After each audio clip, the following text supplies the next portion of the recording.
City. These are special times. The world as we know it has changed, but home will always be in our hearts. And in Jamaica, you can always find a home. Think you know Jamaica? Look again. You will be surprised. On election day, all electors must wear a mask and have their hands sanitized. Electors must observe 6 feet physical distancing and remove your mask when instructed by the presiding officer so you may be identified. You will be issued a ballot along with a pencil and directed to the voting booth. Hand your ballot to the presiding officer and place your pencil in the box for used pencils. Sanitize your hand before dipping your finger in the electoral ink. This is a message from the Electoral Commission of Jamaica. Find out where you are to vote by calling the EOJ or checking the EOJ website. Remember to bring your voter ID card. Current voter ID cards are valid until December 2020. Remember, you may still vote without your ID card, but the process will be longer. Listen to the instructions of the presiding officer. Mark your ballot behind the voting booth and return your ballot to the presiding officer folded. Once the counterfoil is removed, your ballot cannot be traced back to you. Dip your finger in the ink and watch as your ballot is deposited into the ballot box. Your vote is your voice. Make it count. Young people may have different interests from those of older voters, and those interests should be represented. Voting will affect the nature of representation and ultimately the content of public policy. So if you don't vote, you and your distinct interests are more likely to be ignored or neglected by policymakers. Make your voice count. Welcome to the General Election Debates, brought to you by the Jamaica Debate Commission in association with Prudent, Flow, Scotiabank, National Democratic Institute, Digicel, NCB, Pandam, UWI, JM Group, and Victoria Mutual Group. Tonight, we focus on finance and the economy. Our moderator is Damian Mitchell. Good evening. Welcome to the second of 3 political debates organized by the Jamaica Debates Commission, a partnership of the Jamaica Chamber of Commerce and Media Association Jamaica. The debates are intended to assist in identifying, clarifying, and understanding the issues being presented in this general election campaign. This evening's debate focuses on finance and the economy. This evening, we are pleased to welcome viewers from 18 stations across the Caribbean, New York, New Jersey, and Connecticut. We also have people watching via Zoom in our debate watches. Tonight, representing the People's National Party is Mr. Mark Golding.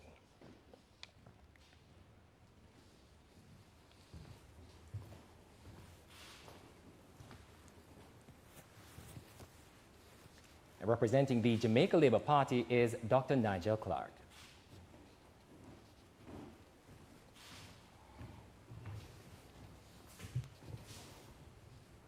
Members of the panel of questioners are Kalila Reynolds of Nationwide News Network and Dashan Hendricks of Television Jamaica. Taking and presenting questions from the public is our social media editor, Marjorie Gordon. I'm your moderator, Damian Mitchell. The guidelines for tonight's debates have been previously agreed and are posted on the Debate Commission's website at www.jamaicadebatescommission.org. The guidelines include questions being no longer than 30 seconds. Each debater will have a maximum of 90 seconds to answer the question posed to him. Each debater will be allowed a maximum of 45 seconds to rebut the answer given by the other debater. The moderator will have the latitude to raise follow-up questions for clarification only. Questioners will be allowed a follow-up question to their primary question only on 2 occasions during the entire debate.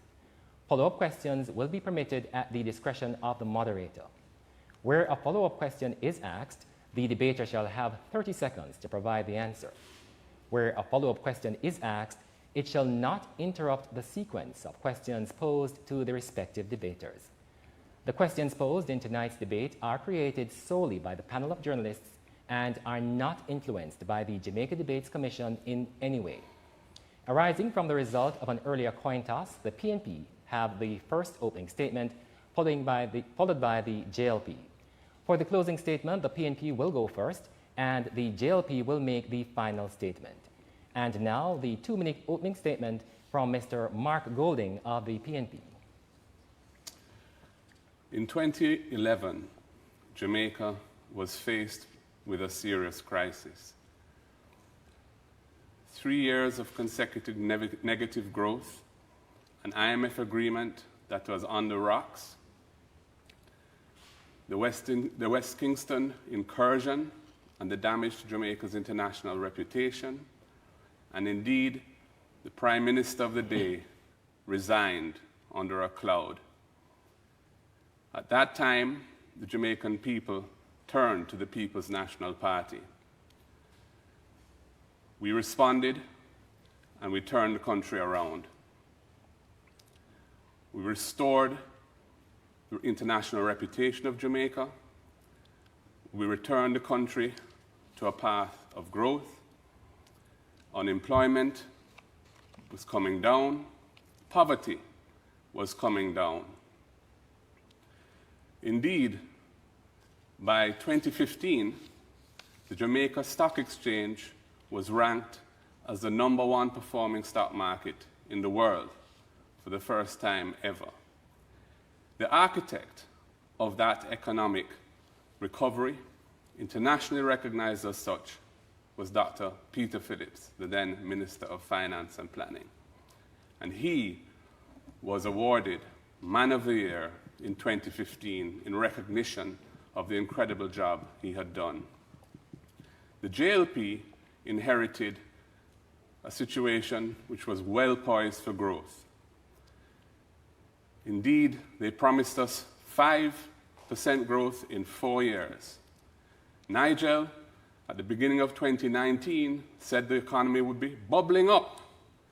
Unfortunately, Nigel, that soft drink was flat, and we have seen no growth in the last 12 months. Thank you, Mr. Golding. And now let's hear the 2-minute opening statement from Dr. Nigel Clarke of the JLP. Thank you, Mr. Moderator and panelists. Thanks to the Debates Commission and the sponsors who made this possible.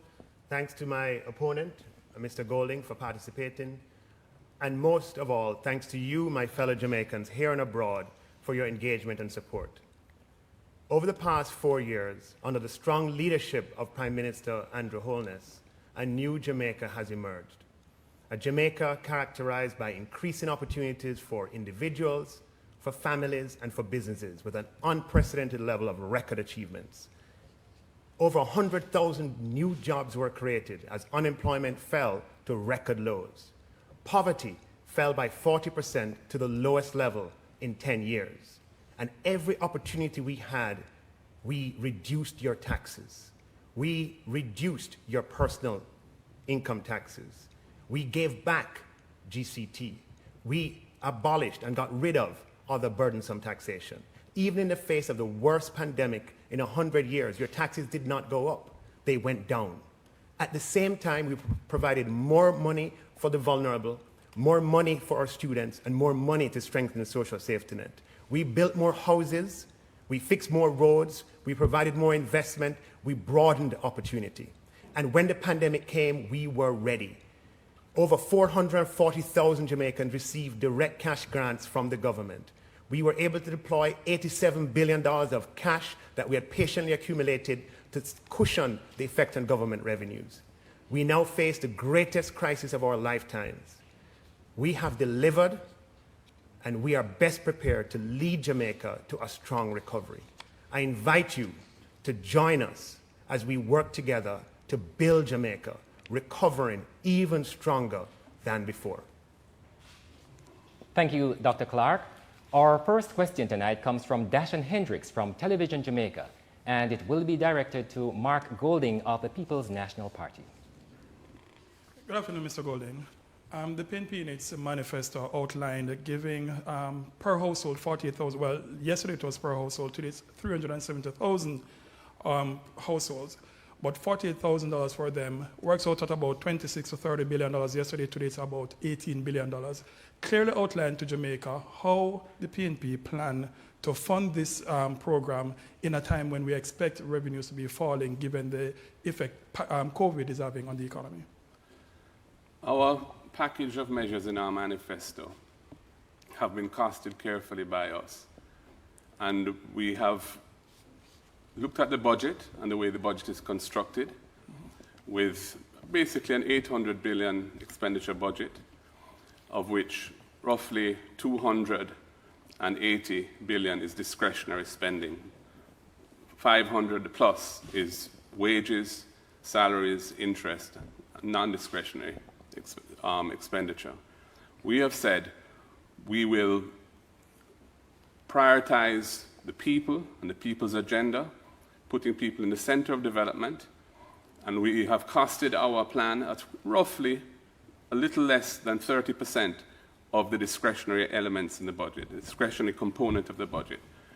Some of that will be paid for through the consolidated fund, some will be paid for through public bodies that have surpluses that are available for that. We do not intend to levy any new taxes. Jamaica is in a deep recession. We're in a crisis at this time, and we cannot impose taxes on the people at this time because it would be counterproductive, the objective being to return the country towards positive growth. We will be looking at our projects and programs. Some will be scaled back, the ones that we don't choose to prioritize, so that we can prioritize our agenda, our people's agenda. Thank you, Mr. Golding. Dr. Clarke, your rebuttal? It is simply not credible. It misses the mark, and it is a big bag of tricks. The resources, when you look at their proposal, easily, over 5 years, it would easily cost $100 billion just from a few items. The resources of government come from you, the people. When they were last in office for 4 years, they leveled $53 billion of taxes, and that is the only way for them to finance this. When they're finished taxing the Jamaican people to finance their $100 billion of expenditure, all of Jamaicans will be left with a little bit of money. He talks about being architect of recovery. If Peter Phillips has anything to do with it, he's the architect of destruction. Thank you very much, Dr. Clarke. Dashan has indicated that he has a follow-up for Mr. Golding. Just to get a little bit more on the paying of the water, the $40,000 for water and electricity, how does this address the fundamental issues of cost and supply of utilities, electricity and water, which if we can get them down, the consumers won't need to get the grant from the government? This is a measure that takes into account where we are now in a deep crisis. The Bank of Jamaica yesterday, I believe it was, announced that in their view the economy is going to contract by 7 to 10%. Hundreds of thousands of persons are out of work. Hotel workers are out of work. Sugar workers are out of work. Many firms have laid off workers. People are feeling the crunch, and it's going to get worse. This measure is designed to ensure that there's an opportunity. Thank you, Doctor. Thank you, Mr. Golding. Our next question goes to Dr. Clarke. It comes from Kalila Reynolds of Network. Thank you very much. Dr. Clarke, you just criticized very strongly your opponent's plans. Your manifesto, the JLP's manifesto, also includes billions of dollars in grants and support packages, tens of billions of dollars. What is the total cost of the promises in your manifesto, and how does the Jamaica Labour Party intend to pay for them if re-elected? Thank you for that question, Kalila. The central piece of the Jamaica Labour Party manifesto is its 10-point recovery plan. And the 10-point recovery plan does introduce new central government expenditure. That comes in two parts. There's a capital expenditure component and recurrent expenditure. The capital expenditure, where we have greater discretion, accounts for about $25 billion of new capital expenditure that's not programmed. And that would cover 6 new science and engineering and technology academies, a new performing art academy, making our town centers, putting infrastructure for Wi-Fi, and also, one or two other pieces of capital expenditure. As far as recurrent expenditure is concerned, new central government recurrent expenditures not yet accommodated for, we're talking about approximately $5 billion. And that $5 billion covers the cost of operationalizing the free Wi-Fi. This is free Wi-Fi in town centers, operationalizing our daycare center proposal, as well as the grants for that are not yet programmed, of which $500 million for communities, $2 billion out of the $3 billion for fisher folk. The rest have been accommodated for already, accounted for already. Thank you, Dr. Clarke. Mr. Golding, your rebuttal. Jamaica Labour Party's programs will cost billions of dollars. They have not credibly answered that question as to how they would finance it. Reality is that we're in a very difficult time, and there needs to be some measures that will take Jamaica out of the problem. The quality living plan that we have to provide $3,000 of relief for persons up to 360,000 households and $1,000 of water bill relief will be paid for out of the existing budget, reallocating funding, deferring some programs that we don't consider to be priorities, and giving a stimulus package that will help the economy rebound from the recession that we're in. Thank you, Mr. Golding. We go now to Marjorie Gordon with a question from social media. Thanks, Damien. Now, Trudy Ann Campbell on Facebook, she wants to know, if you form the next government, how does your party plan to grow the economy in light of the challenges of COVID-19? Mr. Golding, that question is for you. In our manifesto, we have a series of programs that are designed to turn the economy around from the recession that it's in.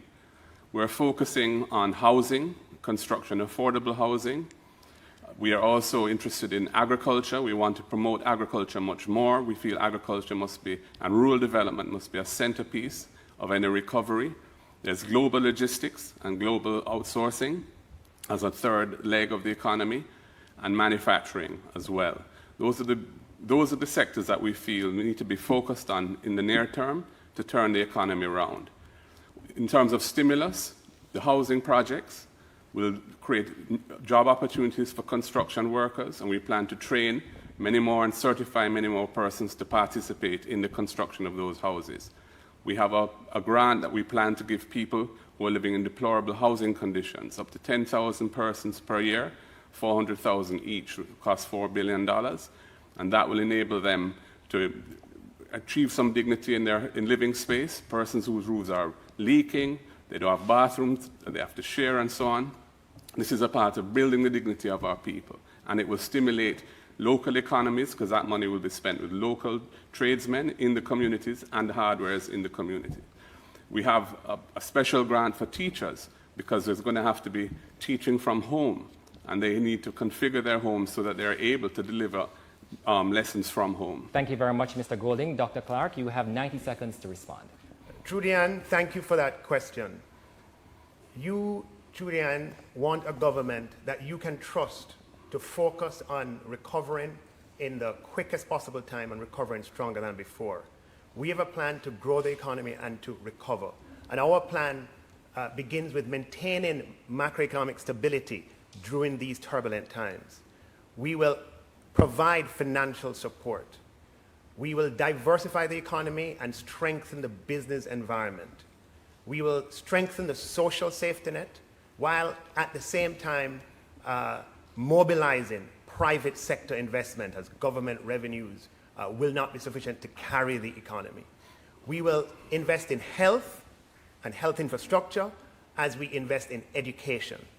We will work to accelerate the digitization of our society, and we will work to accelerate financial inclusion and at the same time launch a revolution in land and housing.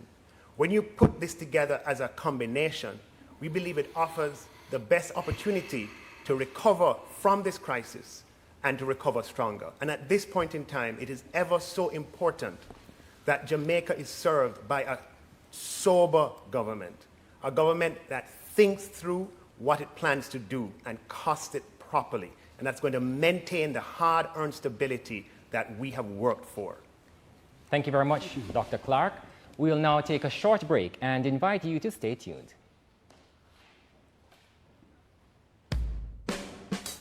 The general election debates are presented by the Jamaica Debate Commission in association with Proven, Flow, Scotiabank, National Democratic Institute, Digicel, NCB, Hanjam, UWI, JN Group, and Victoria Mutual Group. Watch, listen, decide, vote.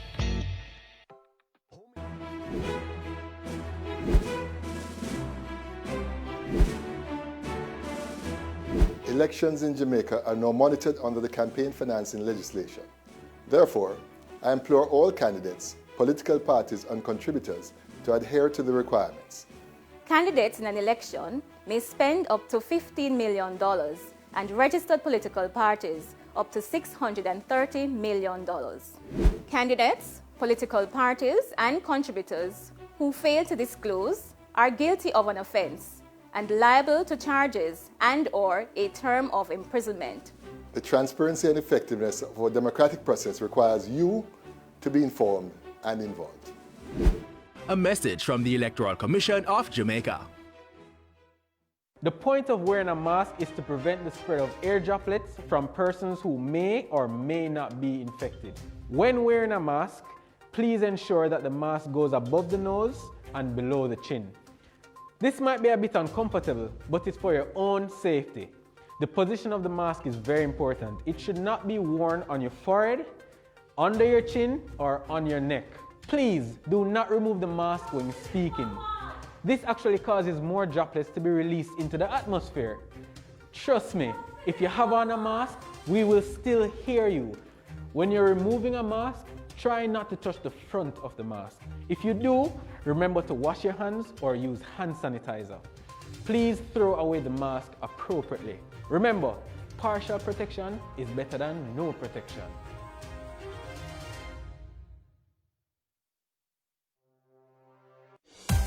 Jamaica, home of the resilient, passionate and hard-working. A people and a nation who have achieved and defied all odds, working to keep their economy growing, their country thriving, from investments made in innovative opportunities and exports demanded globally. We have a vision, now within our grasp, where Jamaica becomes the place of choice to live, work, raise families, and do business. We will not let go of this vision. We will grow. We will overcome these challenging times and look to the future with hope and positivity. These are special times. The world as we know it has changed, but home will always be in our hearts. And in Jamaica, you can always find a home.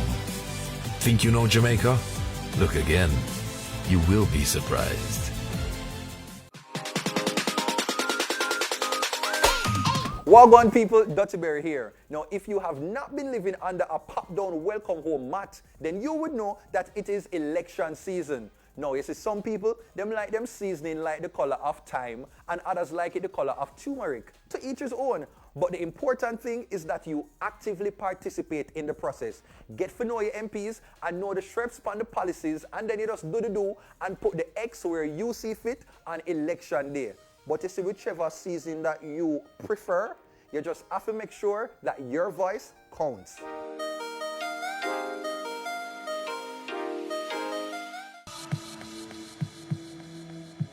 This is our home, Jamaica, and tourism is the lifeblood of our country.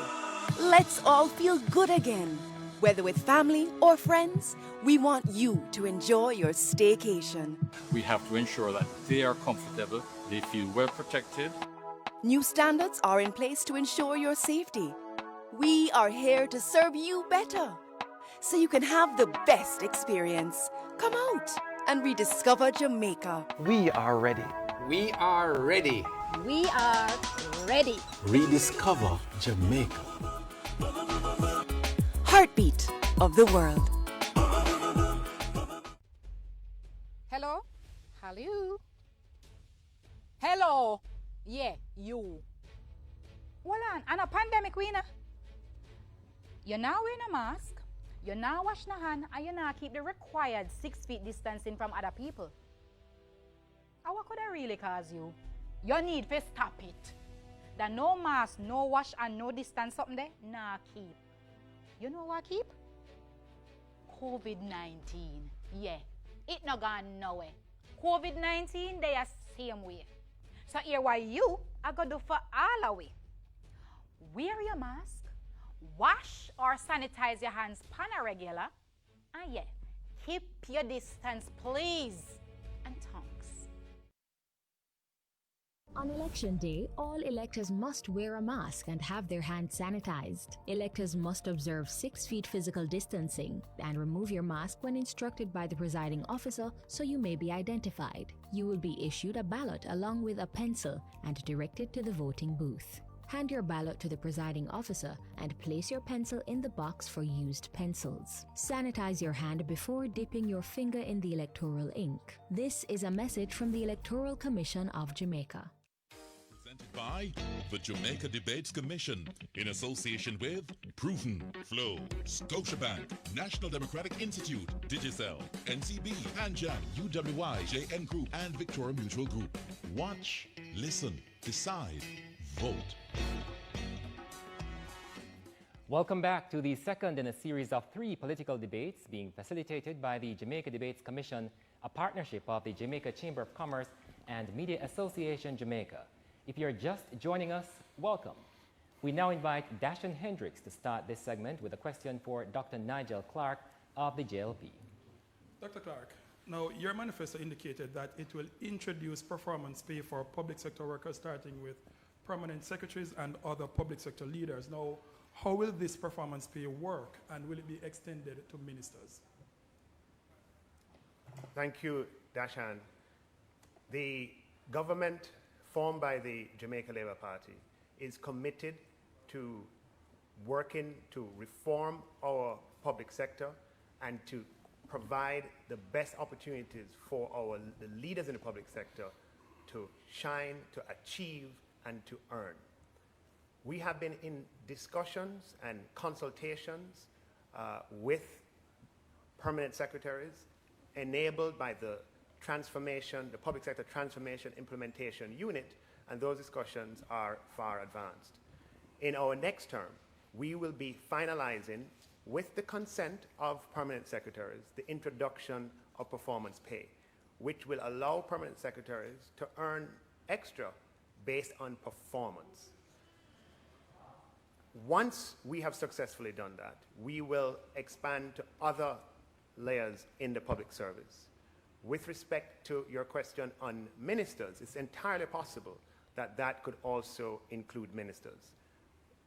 Traditionally, ministers have been, their pay has been linked to the pay of permanent secretaries. So it would stand to reason and stand to order that ministers would partake as well. But the discussions have not yet involved ministers, but we are certainly open to that.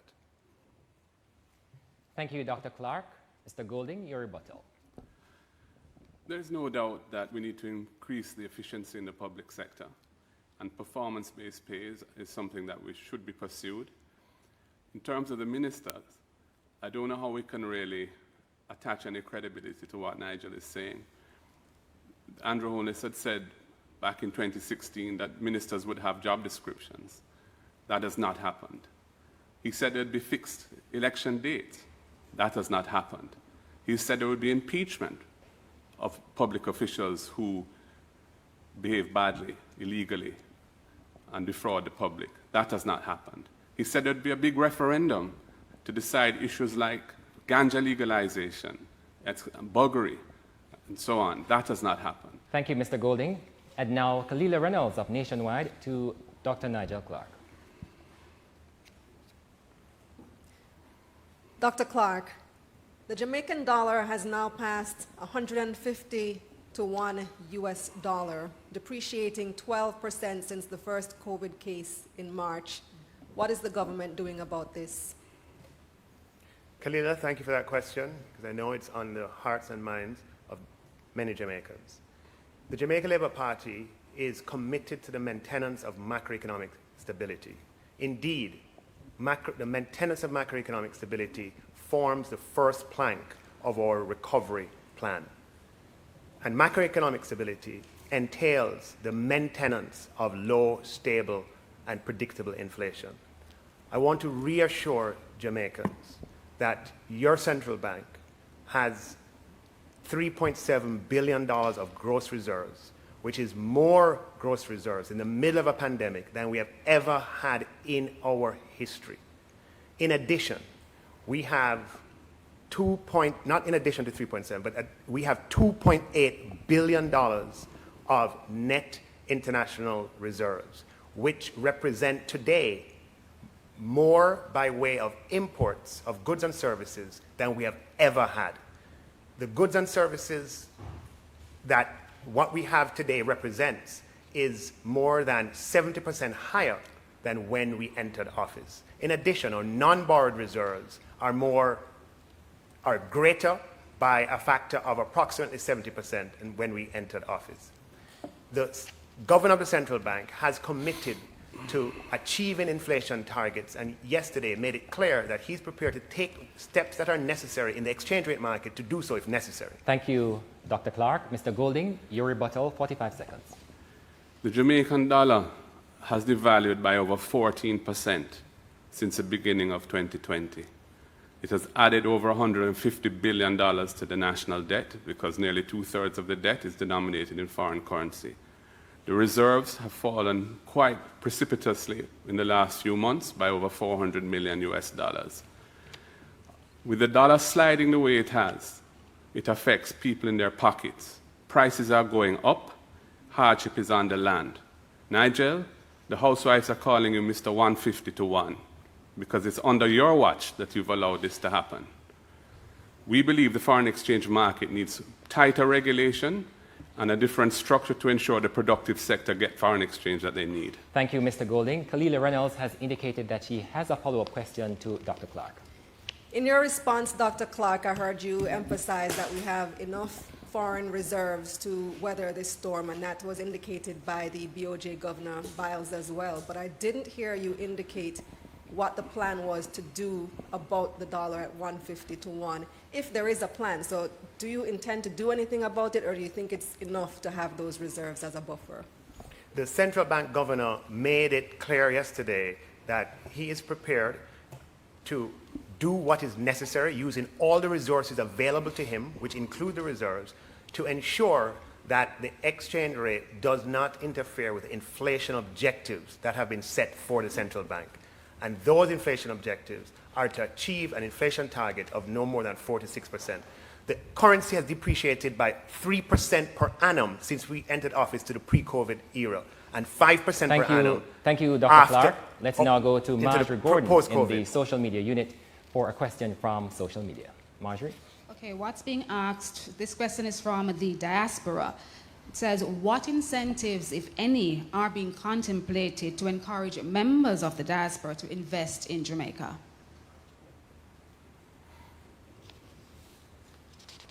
That question goes to you, Dr. Clarke. Thank you for that question. The diaspora is of central importance to the government of Jamaica, and the Minister of Foreign Affairs has been quite active in cultivating the diaspora over the last 4 years. We've had very successful diaspora conferences that have resulted in investment and where investment has been promoted. We plan under the next JLP administration to form a transparent and accessible Government of Jamaica land bank, where all the lands that are available for investment by persons living in Jamaica and Jamaicans living overseas can be transparently viewed, and where persons can make investment decisions.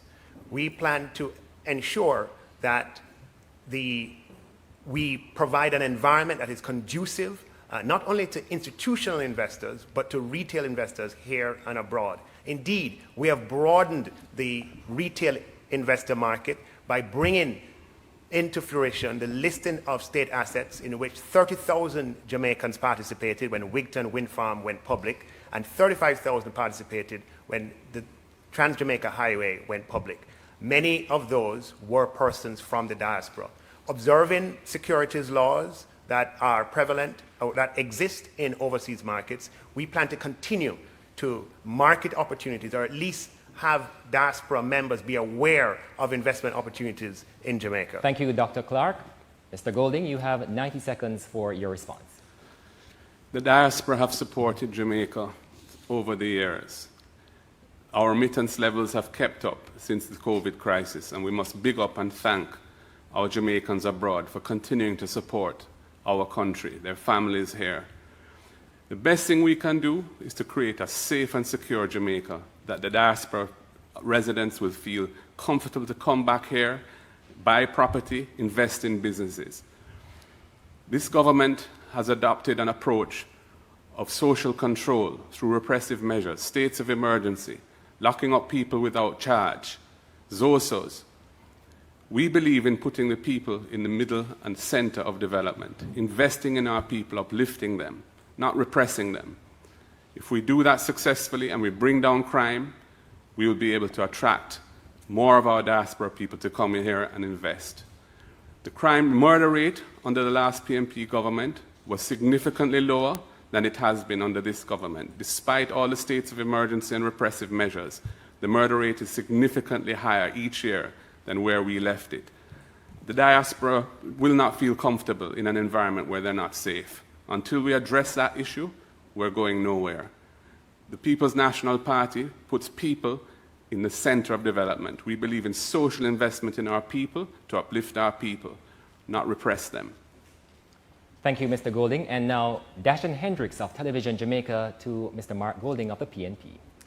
Mr. Golding, given the COVID-19 pandemic and the accompanying economic recession, it may be difficult to fund all the promises your party has made in the manifesto. Now, which projects would be prioritized if your party should form the government, the next government, and why?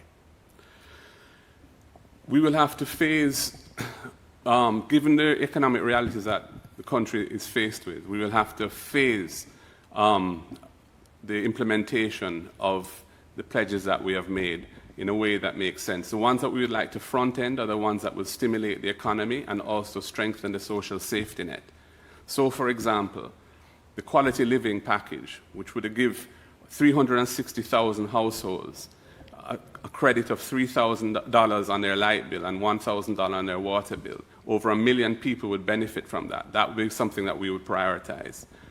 The housing allowance for up to 10,000 persons per year who are living in dilapidated housing, we would prioritize that. Both of those would stimulate the economy and improve the lives of the people, especially the most vulnerable. The grant to help teachers to reconfigure their homes to teach from home, we will prioritize that. That's another important measure. And the increasing of the PATH program, the benefits on the PATH by 50%, that will stimulate the economy and strengthen the safety net. Those are the measures that we want to bring forward. And of course, bringing the internet to the people, because what has happened is so many of our school children, probably more than half, have been without education since COVID because they can't attend school, and many of them don't have access to the internet, so they can't participate in learning via the internet. We plan to put hotspots. Thank you very much, Mr. Golding. Let's have Dr. Clarke rebut. Mark, I know you're 16 points behind in the poll, but there's no need for this desperate attempt that has the potential of wrecking the country. I don't know what to actually respond to, whether to respond to the plan released on Monday, or the one released on Wednesday, or the one that Damien spoke about on the radio, or the one at the press conference, because it keeps on changing. There's a 2 o'clock p.m. plan, a 6 o'clock p.m. plan, and different people are saying different things. Frankly speaking, I don't think you know what the plan is, and that the people of Jamaica need a government they can trust to take us through the most difficult crisis in our lifetime, a sober government. Thank you very much, Dr. Clarke. Let's have a follow-up question from Dashan to Mr. Golding. Just quickly, how much will your plan cost in total?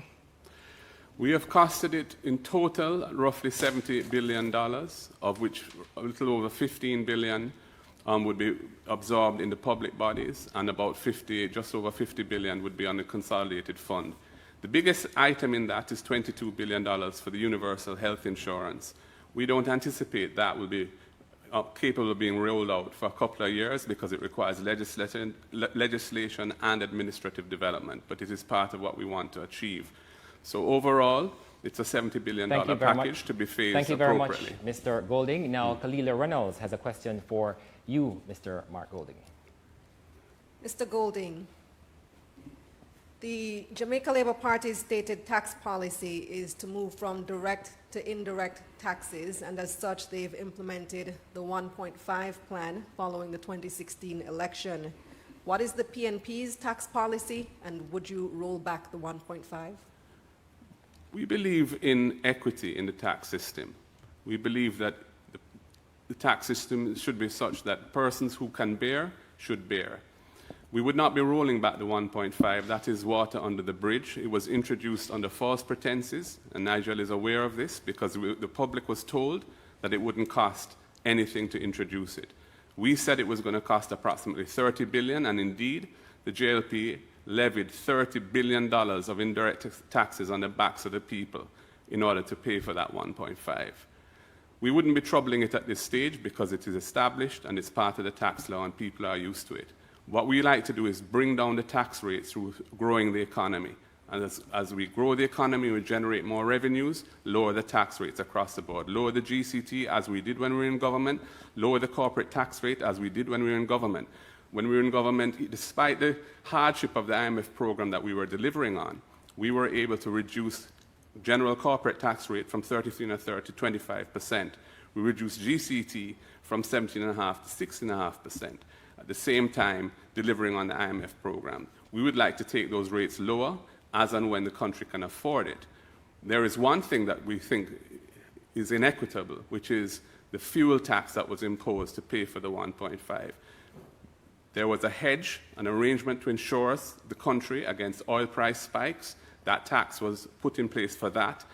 The hedge doesn't exist, but the tax is still there. Thank you so very much, Mr. Golding. Now, Dr. Clarke will rebut in 45 seconds. You know, Mark, we implemented direct to indirect taxation. And at the time, you said, or your administration or your party had said it could not be done. We got it done. They were wrong on that. They also said it would lead to an increase in poverty. Poverty has declined by 40% to the lowest level in 10 years. They were wrong on that. By moving from direct to indirect, what we've been able to do is increase the economic efficiency in the country because indirect taxes are more difficult to escape. That has allowed for revenues to exceed budget for every year of the last 4 years, which has not happened in the last 25 years except for one. And it's allowed for us to increase capital expenditure by 250%, increasing quality of public services. Thank you very much, then, Dr. Clarke. Kalila Reynolds has a follow-up question to Mark Golding of the PNP. So, Mr. Golding, does your party intend to continue with the policy of direct to indirect taxation? We believe that there is a role for both direct and indirect taxation. We believe in a balanced approach to taxation. As I said, we think that equity is critical in taxation and those who can afford should pay. So we don't believe that there should be an abolition of all direct taxes by any means. We were the ones who introduced indirect taxation to strengthen the tax base in the 1990s after the first tax reform process. So we believe in a balanced approach to taxation. Thank you very much, Mr. Golding. Now we go to Marjorie Gordon with a question from social media. Thanks, Damien. So on social media, particularly Facebook, they're asking, if you become the next finance minister, what actions will be taken to regulate banking fees? That question is for you, Mr. Golding. Yes, thank you. You know, Nigel talked about reducing poverty by 40%. Under the last PNP administration, poverty, which we inherited at over 24%, we were bringing it down steadily. The JLP came into office, poverty was at 17%, coming down from 24%. It went back up after the tax measures that he introduced, and it went to 19%. In 2018, there was a good year in the sense that the agricultural weather situation was improved, and all of the road projects were rolled out at the same time, and we've seen some reduction in poverty. Of course, 2019, growth disappeared, went down to zero by the end of 2019. That had nothing to do with COVID whatsoever.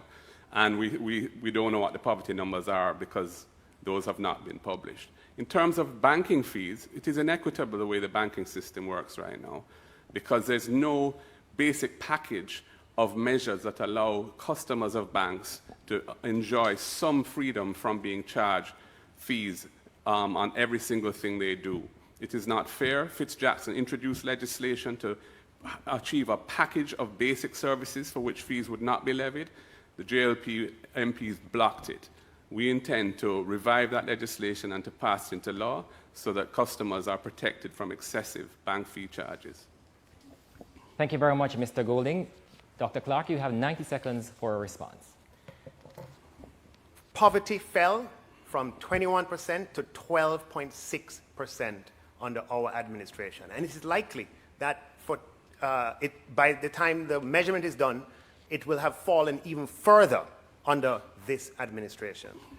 With respect to banking fees, the People's National Party, the PNP, introduced a bill in Parliament that amounts to price fixing of banking fees in a market economy that they say they are committed to. Now, this is a problem I identify with, and I understand some of the frustration that many members of the public feel, including those who are on small incomes. But the problem with the PNP is that they introduce measures that end up working against the very people they're trying to serve. With price fixing, it would lead to disinvestment, people pulling up or not investing as much as they would otherwise, and we, the Jamaican people, you, the Jamaican people, would suffer. What we propose to do is to introduce consumer protection in financial services with a new and separate bill that would mandate that financial institutions disclose all charges, all fees, all interest rates, and how those interest rates are going to be calculated. There would be an avenue for complaints. So you, I didn't get your name on Facebook, but so you could complain to that authority, and the authority could levy sanctions, including restitution and fines. That's our plan. Thank you very much, Dr. Clarke. We'll now go to a short break and invite you to stay tuned. The general election debates are presented by the Jamaica Debate Commission in association with Proven, Flow, Scotiabank, National Democratic Institute, Digicel, NCB, Panjam, UWI, JN Group, and Victoria Mutual Group. Watch, listen, decide, vote. On election day, all electors must wear a mask and have their hands sanitized. Electors must observe 6 feet physical distancing and remove your mask when instructed by the presiding officer so you may be identified. You will be issued a ballot along with a pencil and directed to the voting booth. Hand your ballot to the presiding officer and place your pencil in the box for used pencils. Sanitize your hand before dipping your finger in the electoral ink. This is a message from the Electoral Commission of Jamaica. Young people may have different interests from those of older voters, and those interests should be represented. Voting will affect the nature of representation and ultimately the content of public policy. So if you don't vote, you and your distinct interests are more likely to be ignored or neglected by policymakers. Make your voice count. The next person in line, your friend at school or your co-worker, may have COVID-19 and not know because they have no symptoms. You, on the other hand, could be hospitalized for 2 months or more if you become infected. Is it worth it? Stay socially connected, but keep the physical distance. Stay 6 feet away and avoid a hospital stay. COVID-19 is not over. Protect yourself while protecting others. A message from the Ministry of Health and Wellness.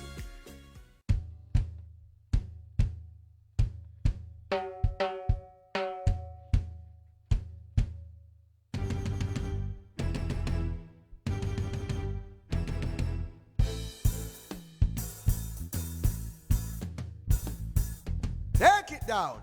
Reggae music is the heartbeat of the country. Low and stable inflation is the heartbeat of the economy.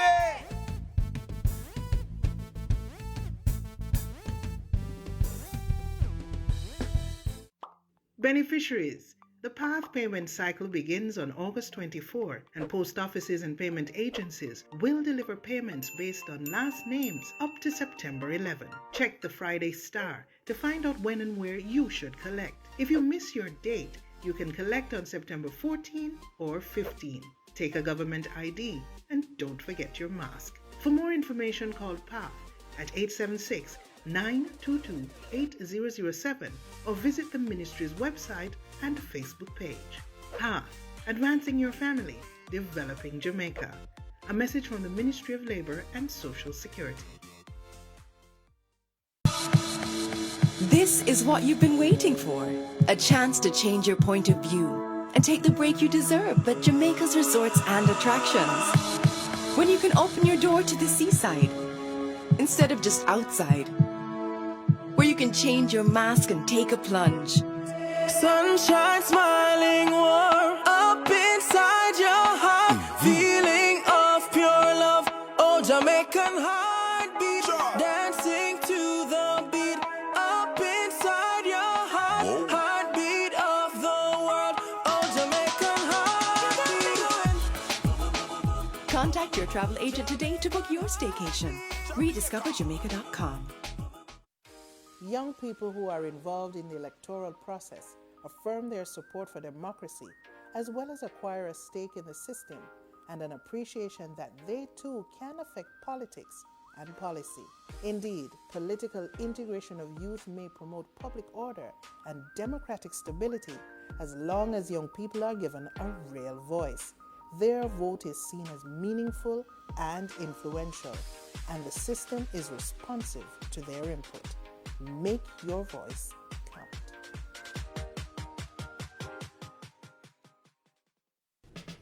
This is a message from the Early Childhood Commission.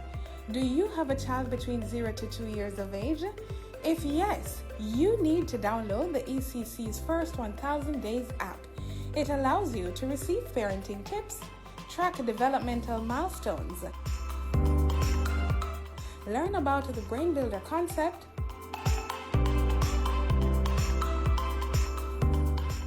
receive relevant articles and research, plus interactive content. The First 1000 Days app, now available for download on the Google Play Store and the Apple App Store. Reduce your risk of viral illnesses like the flu and coronavirus. Wash your hands frequently with soap and water. Cover your nose and mouth when coughing with a tissue and dispose of it. Avoid close contact with anyone with the cold or flu-like symptoms. If you think you've been exposed to COVID-19, stay home. Self-isolate immediately and call 888-1-LOVE. That's 888-663-5683. A message from the Ministry of Health and Wellness.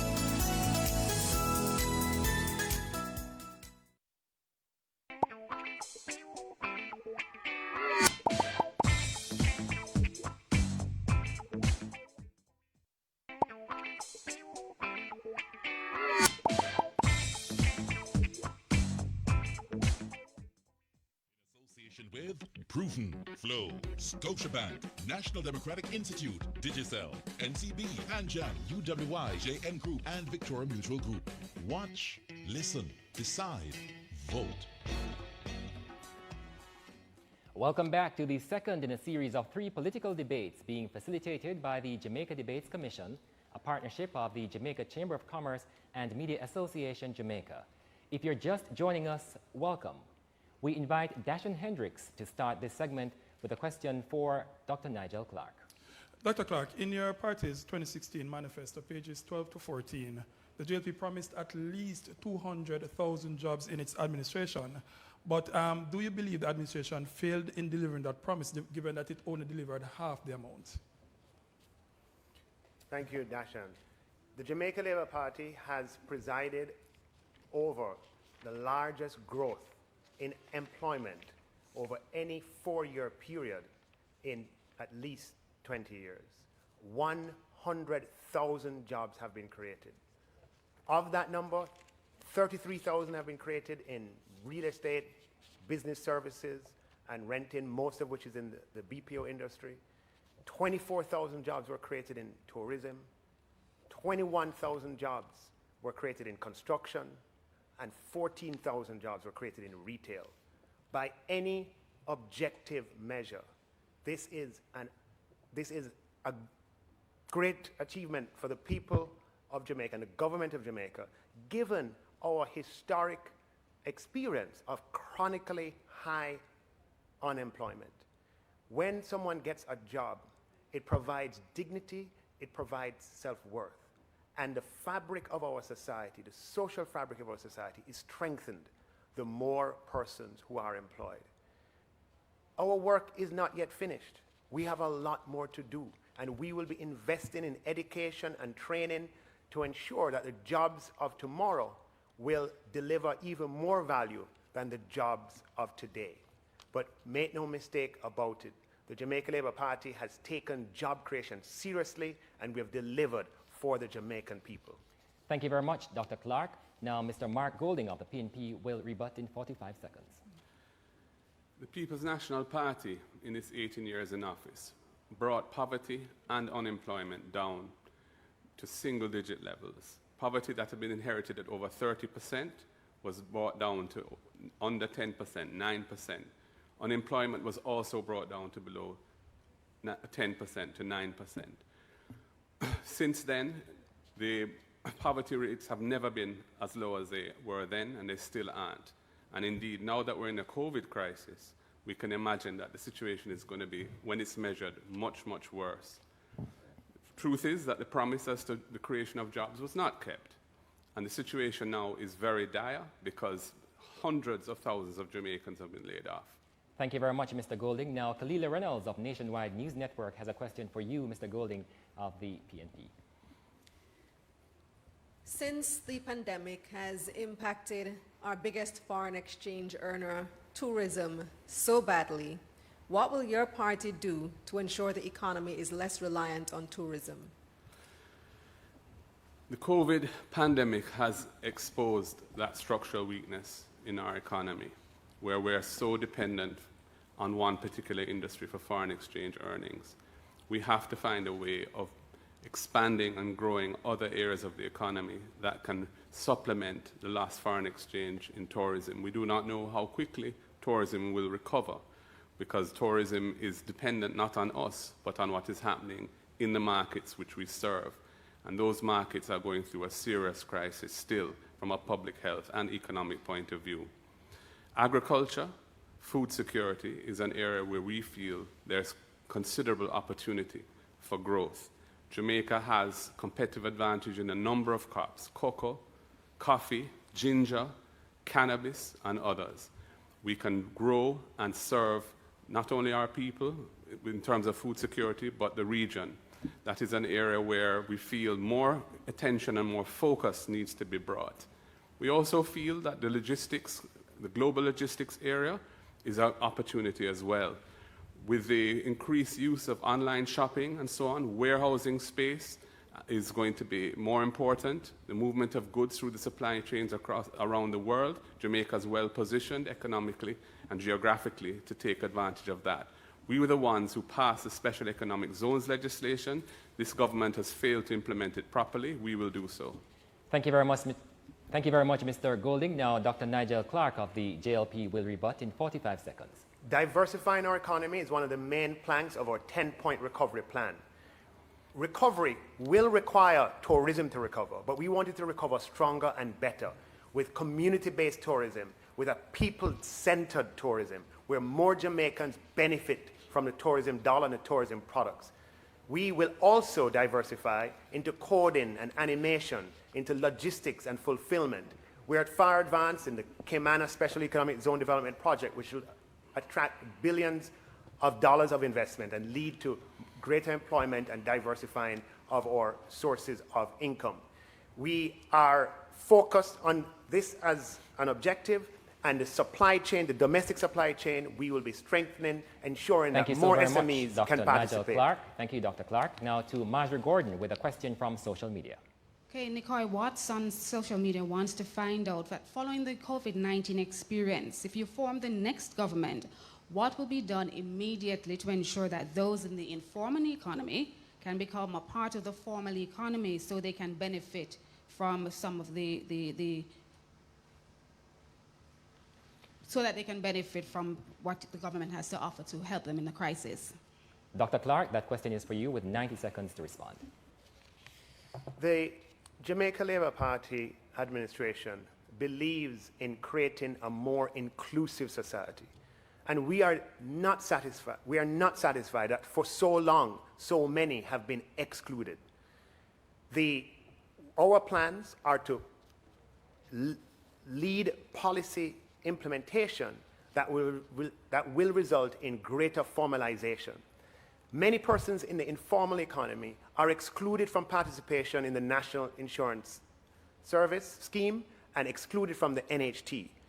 That comes at a cost to them, and it leads to great inequality in our society. It's a structural inequality that we are determined to address. Our plans revolve around simplification of the tax procedures, simplifying statutory deductions, amalgamating deductions into one deduction, and applying technology, bringing efficiencies to bear so that it's easier to be a part of the formal system. It's easier to participate because Jamaica is at its best when all of us are participating. We believe the informal economy contributes a lot to our society, and the contribution would be even greater if members of the informal economy participate in the formal structures, allowing for social security to be expanded to all Jamaicans, and that is our objective. Thank you so very much, Dr. Clarke. Now, Mr. Mark Golding of the PNP will respond in 90 seconds. In terms of creating an incentive for people to join the formal economy, first of all, we have to increase digital access. And our plans for expanding internet access across communities in Jamaica through rolling out hotspots in community centers and police stations will achieve that. In terms of financial inclusion, we need to rationalize some of the rules around Know Your Customer and the requirements, the difficult hurdles for people to open bank accounts for relatively small balances so that we can simplify those procedures and make it easier. The elimination of some of the fees that people are charged through legislation that Nigel has called it price fixing, well, I call it consumer protection, to ensure that the consumer can access banking services with a reasonable range of services for which they're not charged excessive fees. This will also help financial inclusion. These are very important measures because if we're going to modernize the economy, we have to create incentives that don't keep people out of the system but bring them into the system. This government has been very shoddy at the doing business, improving our ease of doing business rankings. We introduced, for example, a super form where when you form a company or you register a business, you get all your tax numbers at one time. We increased the ranking, improved the ranking by 40 points or thereabouts under our watch. It has slipped under the Jamaica Labour Party government. Thank you very much, Mr. Golding. Now to Dashan Hendricks of Television Jamaica for a question to Mr. Mark Golding of the PNP. Mr. Golding, in your party's rent-to-own program for housing, 130,000 homes have been promised in 5 years, which is about 26,000 per year, which is roughly equivalent to building a new Greater Portmore each year. What measures will be put in place if your party is elected and the houses are built to ensure persons continue to pay for the property and we don't end up having what happened in recent years when houses were built for people and they refuse to pay for them? The 130,000 housing units over 5 years is an aggressive and ambitious target. I accept that. But we feel that it is important to create affordable housing for our people. And it is important to set targets that do require diligence and a great deal of attention and effort to reach them. The rent-to-own concept would allow persons who are not currently in formal employment and find it difficult to prove income to access a home by renting, and that a portion of their rental would go towards their down payment, so that when they have rented it for a relatively short space of time, the portion of the rent that goes to the down payment is then converted to a mortgage and gives them access to the home. In order to do this, we would have to use the National Housing Trust aggressively as a vehicle, but also mobilize pension funds and the capital markets to raise the capital, working in partnership with developers and the National Housing Trust to roll out this volume of housing. We feel that it is important that our teachers, our security guards, our farmers, our nurses, our entertainment practitioners, and so on, have a new way of accessing home ownership, because for many people, it is a pipe dream. The rent-to-own scheme is an innovation that seeks to make it more accessible for our people to own their own home. Thank you very much, Mr. Golding. Now, Dr. Clarke, your rebuttal in 45 seconds. If you hire somebody to clean a room, and when you come back, they've only cleaned a corner of the room, and you pay them anyway, and they have the audacity to come back and say, hire me to clean the whole house, what would you say to them? You would run them. In the Bible, Jesus said, those who are faithful in small things will be faithful in big things. The fact of the matter is, the PNP were not faithful with the delivery of houses in their last 4 years. They only did 8,000.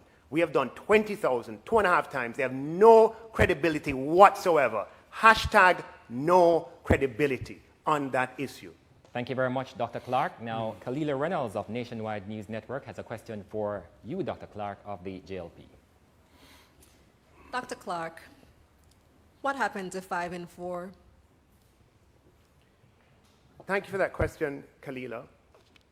What is the purpose of economic growth? One of the purposes of economic growth is to increase employment. Under the Jamaica Labour Party, employment has increased by 100,000, and unemployment fell to the lowest levels in history. We achieved that. Another purpose of economic growth is to reduce poverty. Under the Jamaica Labour Party administration, poverty fell by 40% to the lowest levels in 10 years. We achieved that purpose. Another purpose of economic growth is to increase tax revenues so that public services can be expanded and improved for your benefit. Under the Jamaica Labour Party, tax revenues increased by 40% over 4 years, which allowed us to increase capital expenditure by 250%, delivering higher quality of public services for you, investing in security, health, investing in infrastructure, and in education and other forms of capital expenditure. Growth is a means to an end. We have achieved the ends for which our targets have been set.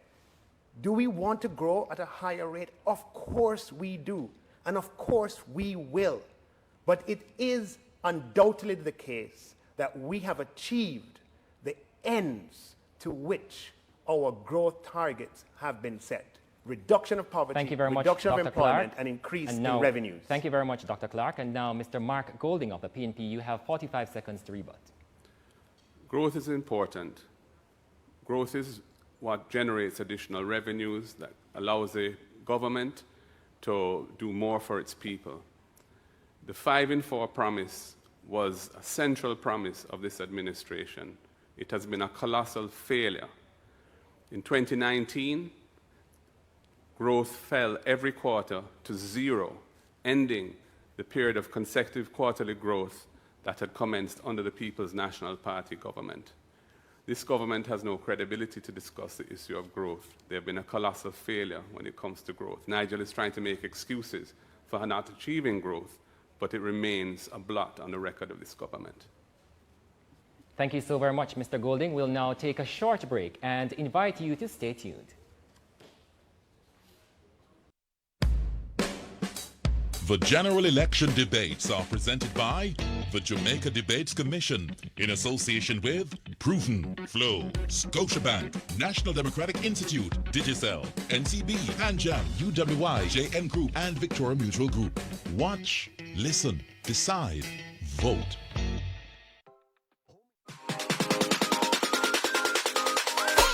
Make your voice count. Make your voice count. Make your voice count. Make your voice count. Make your voice count. Straight up, man, make your voice be heard. You understand what I mean?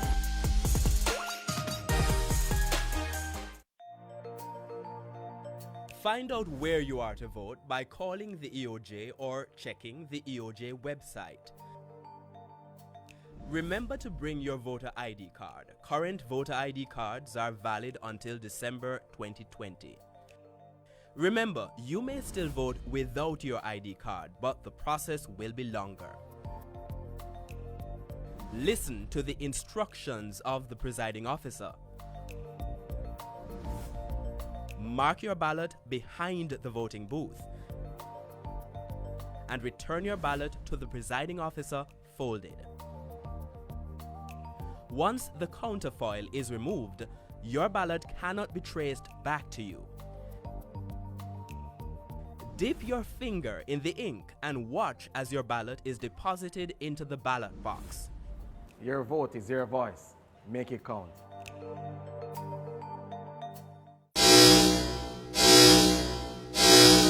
COVID-19 is still here. Always wear your mask correctly while in public places, covering your nose and mouth at all times.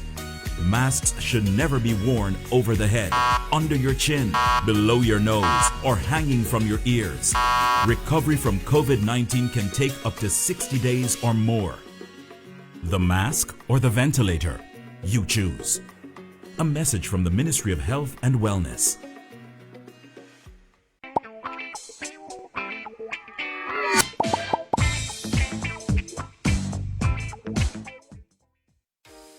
Young people may have different interests from those of older voters, and those interests should be represented.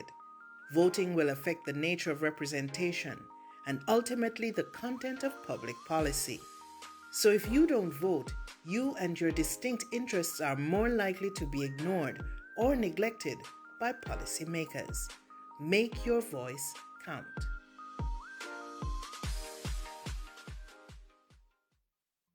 Beneficiaries. The PATH payment cycle begins on August 24, and Paymaster will deliver to beneficiaries who normally collect at the largest post offices. Check the Friday Star to find out where you should collect. If your post office is on the list, you must collect at Paymaster on the date set for your name. You will not need a control number, but you must take a government ID with you. For more information, call PATH at 876-922-8007 or check the ministry's website and Facebook page. PATH, advancing your family, developing Jamaica. A message from the Ministry of Labor and Social Security.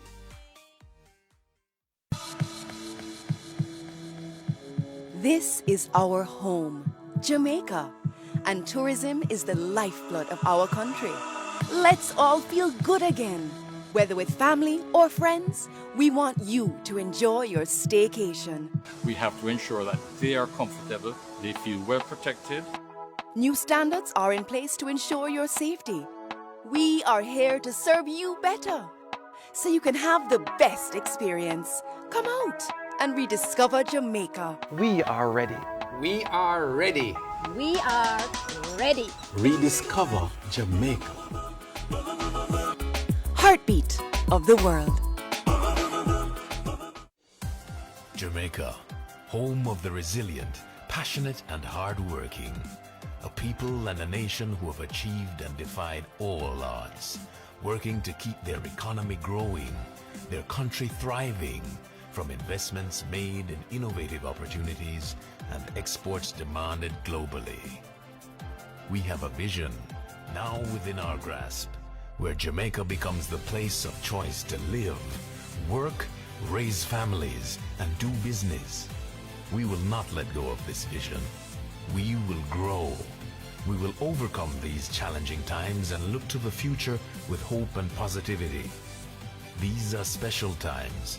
The world as we know it has changed, but home will always be in our hearts. And in Jamaica, you can always find a home. Think you know Jamaica? Look again. You will be surprised. Crime is Jamaica's #1 threat. As we stay apart while working together to fight COVID-19, we must all live good and unite against crime and violence in Jamaica. Live good means talk it out, don't fight it out. We must live good to build a safe Jamaica. Stay home, stay safe, live good.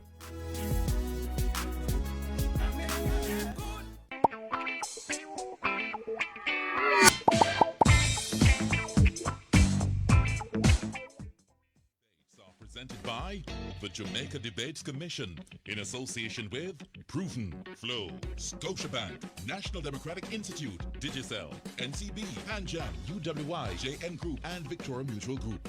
Watch, listen, decide, vote.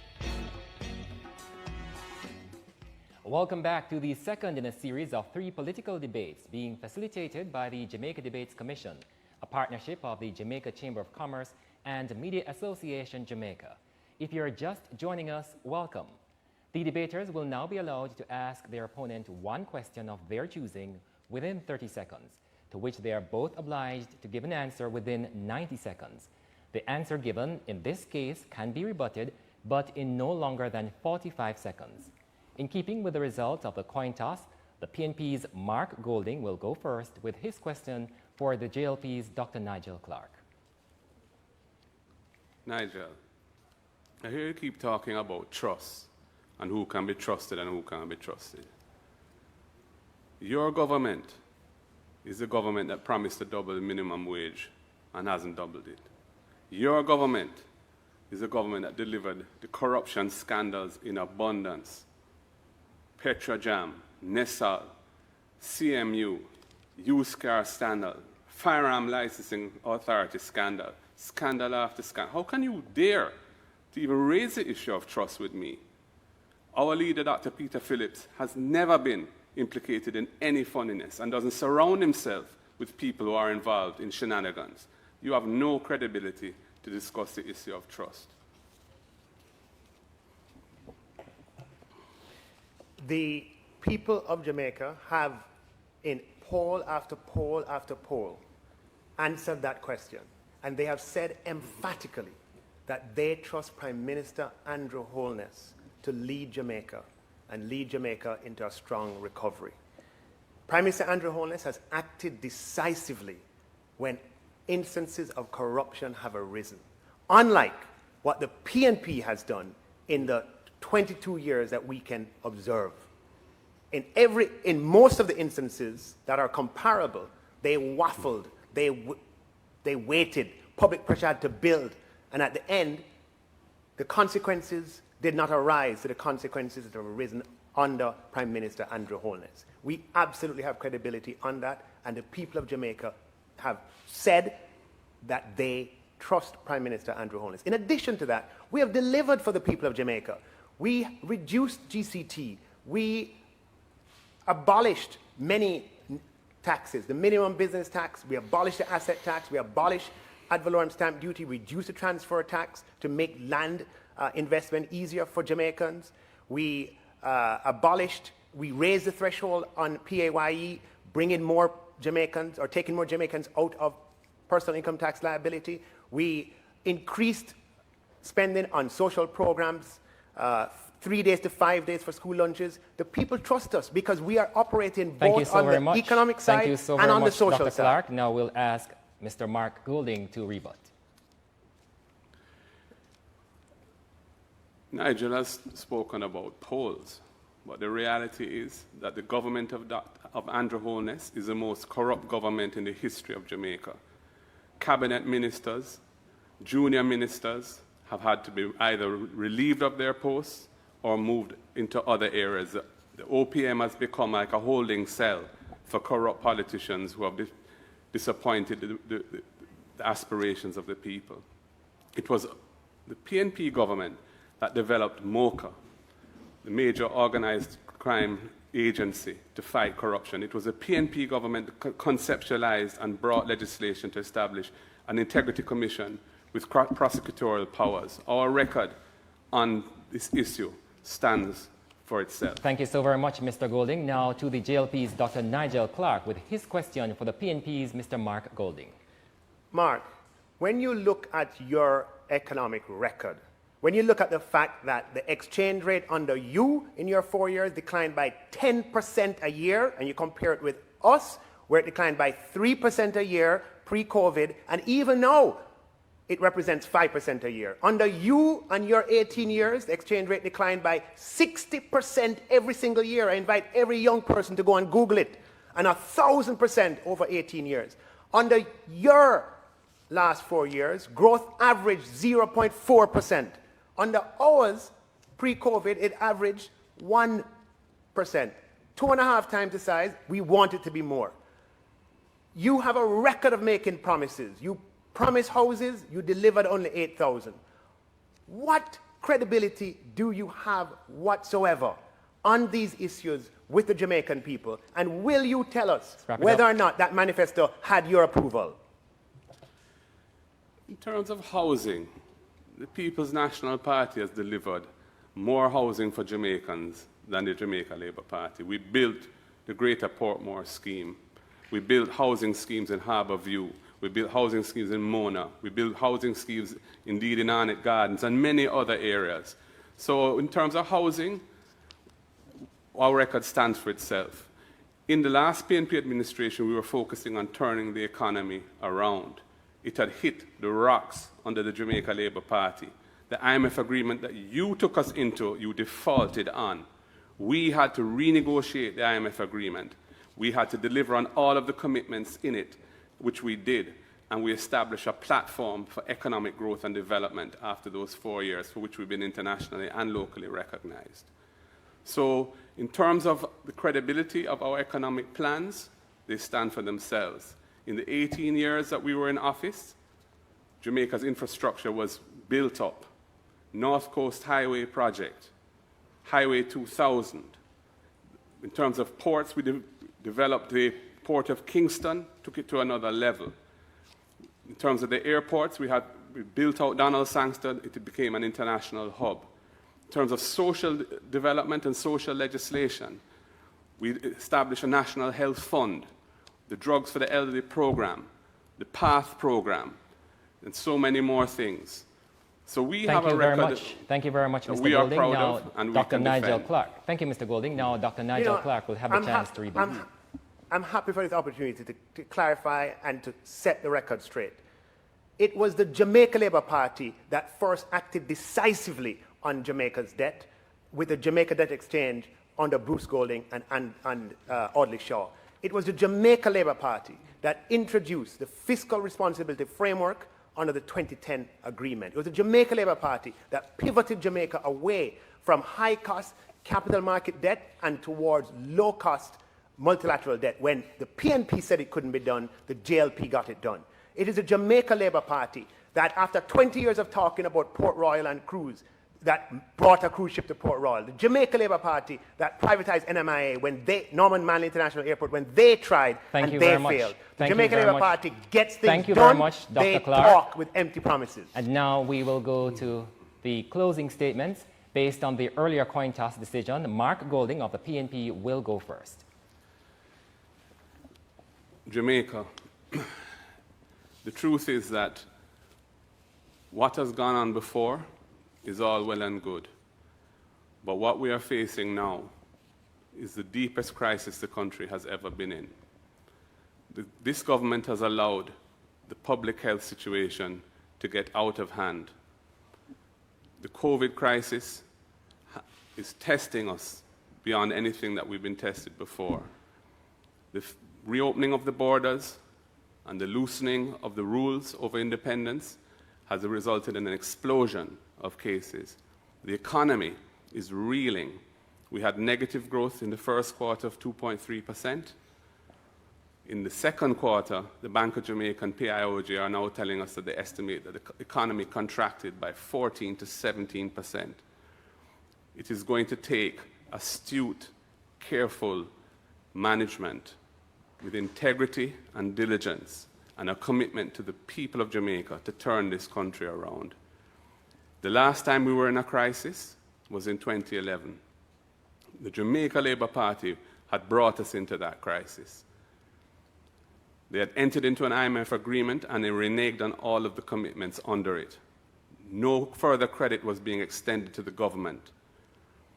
There was a massive crisis in West Kingston in which tens of scores of people lost their lives trying to fight the extradition of one particular drug lord. In 2011, the people of Jamaica turned to the People's National Party because they knew that we would deliver what needed to be done to save the country. In this last government that we're in now, they inherited a situation where the situation had been righted. The revenue reforms were substantial. Public revenues are up. The people need the People's National Party again. Thank you to so face very the much, crisis Mr. Golding. we have now. Thank you, Mr. Golding. And now we invite Dr. Nigel Clarke of the JLP. Please go ahead with your closing statement of tonight's debate. My fellow Jamaicans, Jamaica faces the worst global crisis of our lifetimes. Thankfully, this administration was prepared. We acted quickly and decisively. We protected lives and livelihoods, and we provided over 440,000 Jamaicans with direct cash grants. On September 3, Jamaica faces a choice. Do we return to the dark and uncertain days of high taxes and high unemployment? Or do we continue to build a new Jamaica of low taxes, low unemployment, low poverty, low interest rates, low inflation, where we have more houses, build more roads, have more opportunity, more technology, where we have a government that listens to the people, that responds to the people, and that works with the people to get things done rather than make empty promises. We have a detailed and creative and carefully thought out plan that we can work together to recover stronger. And I want to speak to every Jamaican tonight, wherever you are and wherever you're situated, that we are here because we care for you. And we have demonstrated that we care with our actions. We humbly invite you to work with us to build Jamaica and to recover stronger. We humbly seek your support, and we ask that on September 3, you put your X beside the bell as we work together to build a strong Jamaica. Thank you, and good night. Thank you so very much, Dr. Clarke. Well, that concludes our first debate between Mark Golding, representing the People's National Party, and Dr. Nigel Clarke, representing the Jamaica Labour Party. Join us again this Saturday, August 29 at 9 p.m. for the final debate in the 2020 General Election Debate Series organized by the Jamaica Debates Commission, a partnership of the Jamaica Chamber of Commerce and Media Association Jamaica. The final debate focuses on leadership and features Dr. Peter Phillips of the PNP and Andrew Holness of the JLP. Thanks for joining us. Thanks to our production crew, our production and funding partners, and most of all, our viewers and listeners all across Jamaica and the diaspora. On behalf of the Jamaica Debates Commission, we are asking you to observe all the health and safety guidelines from the Ministry of Health, not just on Election Day, but every day. I'm Damian Mitchell. Good evening.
General Election Debates in association with Proven, Flow, Scotiabank, National Democratic Institute, Digicel, NCB, ANJAM, UWI, JN Group, and Victoria Mutual Group. See the leadership debate between the two major political parties live this Saturday, August 29 at 9 p.m. Don't miss the General Election Debates presented by the Jamaica Debates Commission. Watch, listen, decide, vote.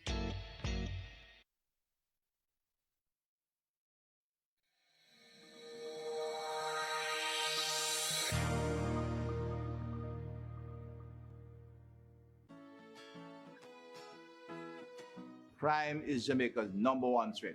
As we stay apart while working together to fight COVID-19,